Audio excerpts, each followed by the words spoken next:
À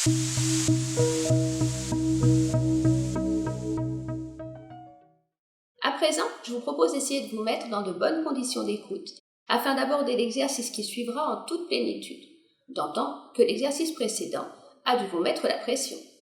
C'est donc 2 minutes de respiration qui s'offrent à vous. Il s'agit de la respiration 3-2-5-2. J'inspire sur 3 temps par le nez. Je bloque sur 2 temps. J'expire plus longuement sur 5 temps par la bouche.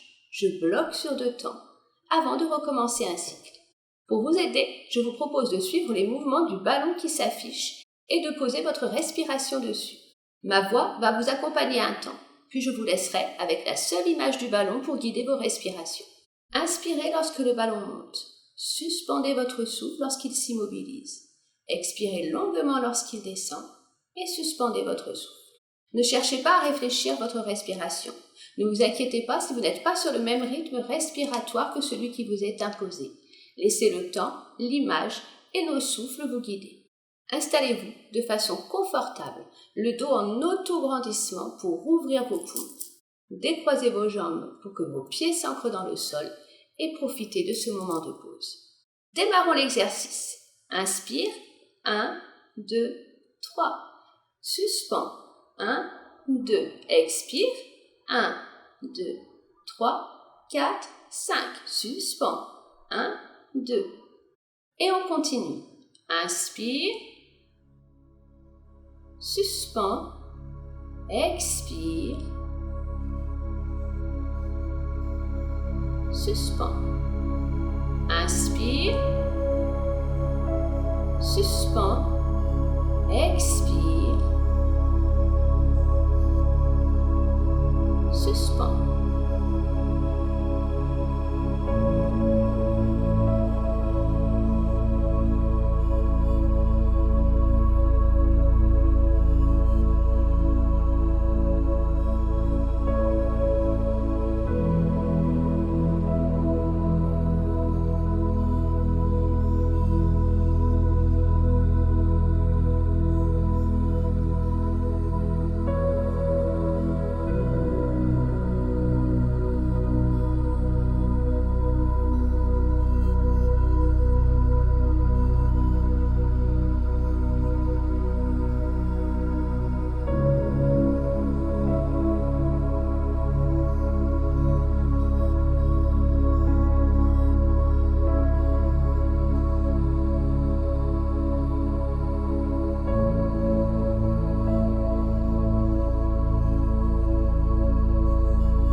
Prenez quelques instants pour ressentir cette sensation de calme et de détente qui a dû s'imposer à vous. Je vous invite à présent à écouter les consignes qui vont suivre. Préparez papiers et crayons, mais pour l'instant, il n'y a rien à noter. Il s'agit d'un exercice de visualisation et d'attention. Je vais vous lire un court texte 2 fois, pendant lequel seule l'écoute s'impose. Ce texte décrit un tableau abstrait.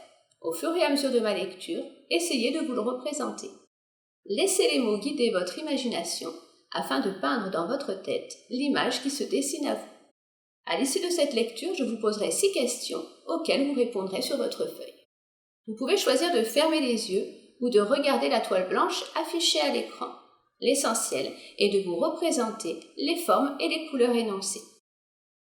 Il y a des dégradés de bleu, de vert, de gris. Une forme serpentine rouge et noire. Une énorme tache extrêmement lumineuse et en bas, à droite, comme un cœur-tache, avec des nuances de rose et de rouge. 6 lignes parallèles noires et des formes sombres, comme des écritures mystérieuses, se distinguent en haut à gauche. Je vous en fais une deuxième lecture. il y a des dégradés de bleu, de vert, de gris. Une forme serpentine rouge et noire. Une énorme tache extrêmement lumineuse. Et en bas, à droite, comme un cœur-tache, avec des nuances de rose et de rouge. 6 lignes parallèles noires et des formes sombres comme des écritures mystérieuses se distinguent en haut, à gauche. Maintenant, nous passons aux questions. Essayez d'y répondre par écrit. De quelle couleur sont les dégradés?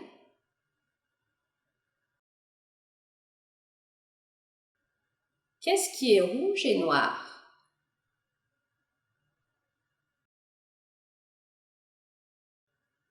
Où est la tache? Pouvez-vous la décrire?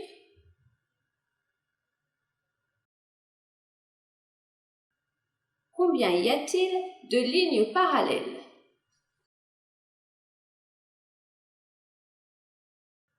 À quoi ressemblent les formes sombres?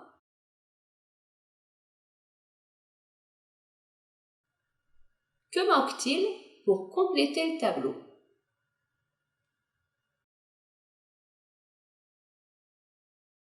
Regardons ensemble la description première. De quelle couleur sont les dégradés? Eh bien, ils étaient bleus, verts et gris. Qu'est-ce qui était rouge et noir? La forme serpentine. Où est la tache et pouvez-vous la décrire? Elle était énorme et lumineuse, mais par contre, elle n'avait pas de place spécifique d'indiquer. Combien y a-t-il de lignes parallèles? 6, bien sûr. À quoi ressemblent les formes? À des écritures mystérieuses. Et que manque-t-il pour compléter le tableau? Le cœur-tache, avec des nuances de rose et de rouge. Bien, j'imagine que votre tableau est plutôt bien réussi. Bien sûr, il y a forcément de petites erreurs. Chacun y met de son imaginaire, et c'est normal. Notre mémoire est liée à nos émotions et à la personne que nous sommes. Elle est donc forcément différente de celle des autres. Peut-être avez-vous placé la tache énorme et lumineuse au centre, ou peut-être l'avez-vous confondue avec le cœur-tache. Rien n'était dit concernant son emplacement, mais pour mémoriser, votre imaginaire a choisi de la positionner. Vous aviez sans doute trouvé le nombre de lignes parallèles, la couleur des dégradés ou la forme serpentine. Ce n'était peut-être pas le terme exact. Certains l'auront nommé ruban, très ondulant, mais la forme était là. Ceci prouve bien que lorsque nous sommes dans de bonnes conditions d'écoute, lorsque nous fixons notre attention, notre mémoire fonctionne plutôt bien. Souvent, nous accusons notre mémoire alors qu'en fait, c'est notre attention qui fait défaut. Et si vraiment vous n'avez pas réussi, peut-être que vous n'étiez pas intéressé ou que la visualisation n'est pas l'outil qui vous convient.